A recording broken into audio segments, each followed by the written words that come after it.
kesalahan seseorang dengan santet yang masuk ke tubuh orang tersebut ya. Jadi sebenarnya kalau kita melihat satu ayat aja, "Wa masabakum min musibatin fa bima kasabat aydikum." Ya, ayat itu menceritakan musibah itu terjadi pada seseorang karena perilakunya, perbuatannya. Betul. Ya. Nah, berarti orang yang terkena sakit itu pasti ada unsur la haula wala quwata illa billah. Itu pasti. Itu sudah pasti. Ibaratnya daun yang gugur dari pohon pun itu atas izin Allah. Betul. Nah, di titik inilah kita harus pahami bahwa kalau ada santet masuk ke tubuh orang, berarti Allah mengizinkan santet itu masuk ke tubuh orang tersebut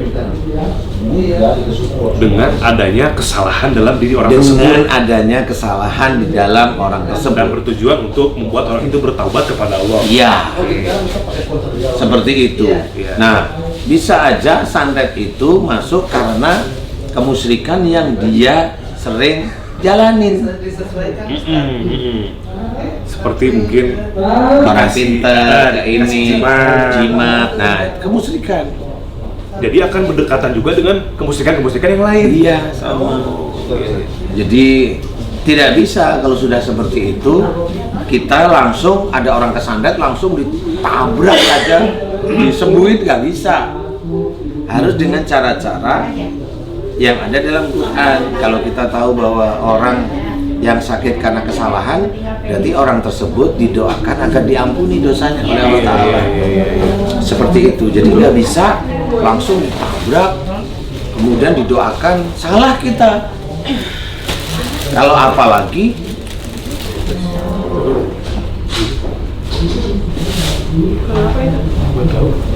mau dipegang nggak? Lanjut Ustaz. Apalagi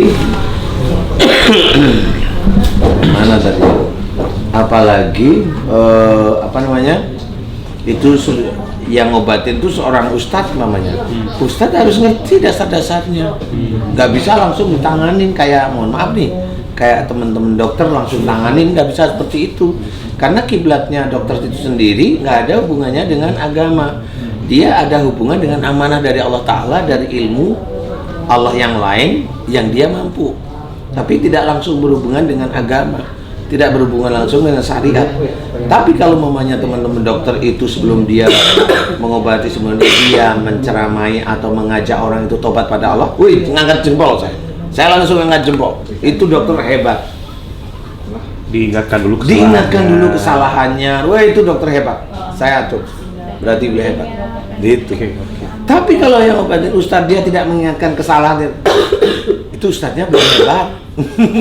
belum hebat. Lebih hebat dokter kalau saya gitu. Dia harus ingatkan. Dia apalagi hafal ayat-ayat. Lu itu ayat Quran biasa kok. Dia sering baca.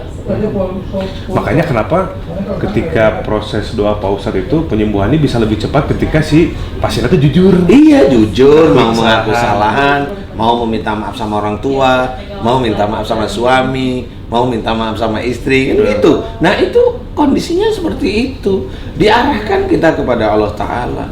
Mas Ustadz, Pak Ustadz sering bilang kalau perempuan itu kalau ada masalah dengan sel telur, berarti ada masalah sama orang tua. Kalau misalkan tadi siraman kolbu nih, sebelum kita menggali ke arah situ, misalkan si Supra cerita, kata orang pinter ada dukun melilit di rahim atau di sekitar itu. Nah itu kok bisa pas Pak Ustadz antara kesalahan dari ibu ada di ovarium sama ada santet yang masuk ke tempat yang sama? Apakah itu keterkaitannya? Kalau itu keterkaitannya saya belum tahu persis ya. Tapi paling tidak begini, kalau si dukun itu mau jadikan si anak itu tumbal, ya bisa, tempatnya memang di situ. Oh gitu. Iya. Pamit ya. Jadi tergantung. Iya. Ya. Mana boleh jalan? Tadi, makasih ya. Jadi tergantung tujuan si dukun ya Pak Ustadz ya. Tujuannya apa? Tapi kalau mamanya orang itu kesantet biar dia tidak laku-laku ya kan pasti di muka lah. Iya kan? Iya. Enggak. Tapi kalau memang korelasinya bisa, tapi nggak bisa 100% sama maksudnya ya seperti itu. Baik. Seumpama jadi kesalahan dalam diri pribadi itu membantu mengunci si santet itu supaya ada dalam tubuh, kurang lebih seperti itu garis besarnya Pak Ustadz? Iya kurang lebih. Seperti itu Kurang lebih ya. Alhamdulillah. Berarti intinya kita sebagai manusia juga harus menjaga lisan supaya Iya. nggak ngomong yang menyinggung Pak Ya, Ustadz ya jangan. Walaupun itu jin, nggak perlu. Iya. Itu sama seperti kita itu ketemu sama orang non muslim, kita maki-maki, dosa nggak sih? Dosa ya? Itu ada kok ustadz yang ngomong itu, nggak usah percaya sama jin, lu nggak boleh. Bukan berarti kita samakan dia itu dengan orang yang non muslim. Nggak usah percaya sama non muslim, lu nggak bisa. Kalau kita kerjasama dalam bentuk apa namanya? Kerjasama dalam bentuk pekerjaan, boleh, silakan. Dalam muamalah silakan nggak apa-apa. Cuma memang hal-hal tertentu jangan dipercaya. Iya, paham ya? Tentang akidah jin ngomongnya jangan dipercaya kan begitu. Iya, iya. Saya mau keluar kalau kamu sembelihin saya kambing hitam mulus. Nah ya itu ya jangan. Iya, jangan. Nah